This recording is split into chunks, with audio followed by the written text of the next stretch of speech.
നമസ്കാരം. നിത്യജ്യോതിഷത്തിലേക്ക് എല്ലാ മാന്യ പ്രേക്ഷകർക്കും സ്വാഗതം.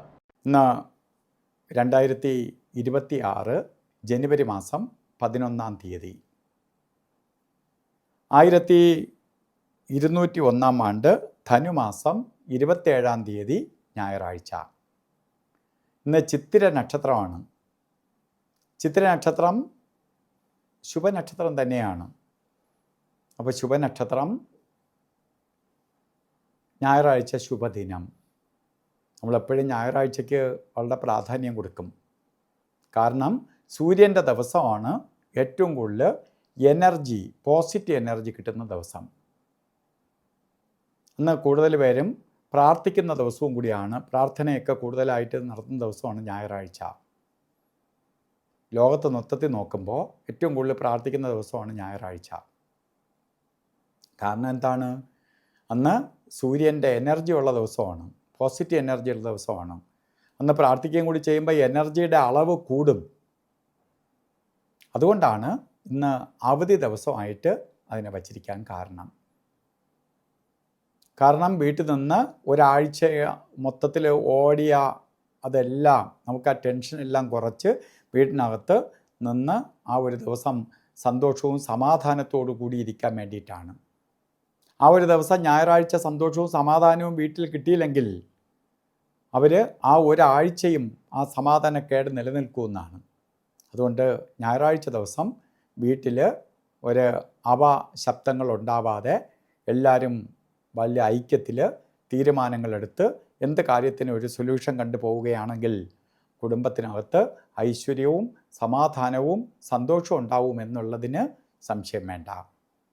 അതേപോലെ ഇന്ന് ബർത്ത്ഡേ വന്നിട്ടുള്ളവർ, ചിത്തിര നക്ഷത്രം ധനുമാസത്തിലെ ചിത്തിര നക്ഷത്രം ബർത്ത്ഡേ ആയിട്ട് വന്നിട്ടുള്ളവർക്ക് ഒരു വർഷത്തെ ഫലത്തെ ചിന്തിക്കേണ്ടതാണ്.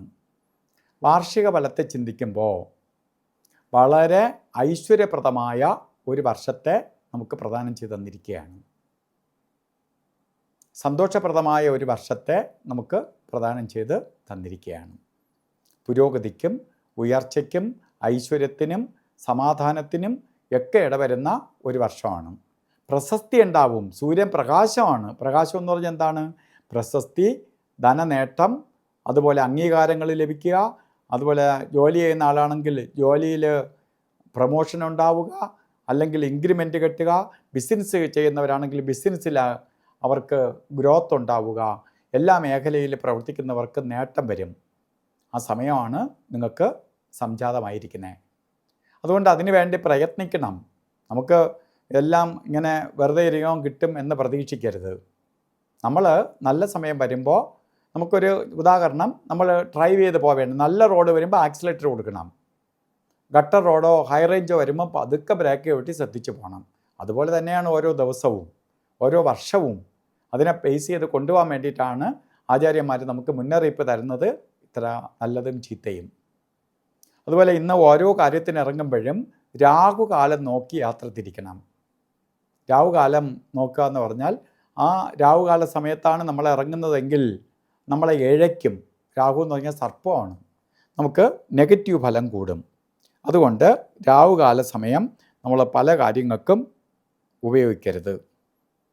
ഇവിടെ 4:30 മണി മുതൽ 6 മണി വരെ എന്ന് കലണ്ടറിൽ രേഖപ്പെടുത്തിയിട്ടുണ്ടെങ്കിൽ 4:50 തൊട്ടേ രാഹുകാലം തുടങ്ങുള്ളൂ.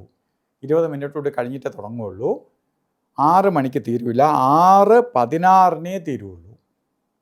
അതുകൊണ്ട് രാഹുകാലം തീർന്നു എന്ന് പറഞ്ഞ് ഞായറാഴ്ച ദിവസമായിരിക്കും കൂടുതലായിട്ട് ഔട്ടിങ്ങിനും മറ്റ് കാര്യങ്ങൾക്കൊക്കെ പോണത്. അത് കറക്റ്റ് രാഹുകാലത്തിൽ കൊണ്ട് ഇറങ്ങരുത്, വഴി കിടന്ന് ഇഴയും. അതുകൊണ്ട് അത് ശ്രദ്ധിച്ചോളൂ. അതുപോലെ ഗുളിക കാല സമയവും യമകണ്ഠ കാല സമയവും എല്ലാ ദിവസവും ഉണ്ട്, ശ്രദ്ധിക്കുക. ഗുളിക കാല സമയം വരുന്നത് 3:24 തൊട്ട് 4:50 വരെയും യമകണ്ഠ കാല സമയം വരുന്നത് 12:32 തൊട്ട് 1:58 വരെയും. ഈ സമയം ഒരു ശുഭകാര്യങ്ങൾക്കും എടുക്കരുത്.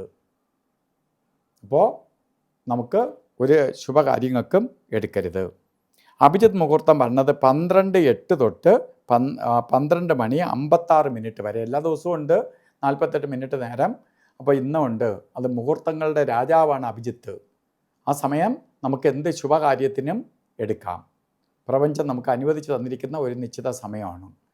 അതുപോലെ ഇന്ന് ഓരോ കാര്യത്തിന് പോകുമ്പോഴും വസ്ത്രധാരണത്തിൽ ശ്രദ്ധിക്കണം.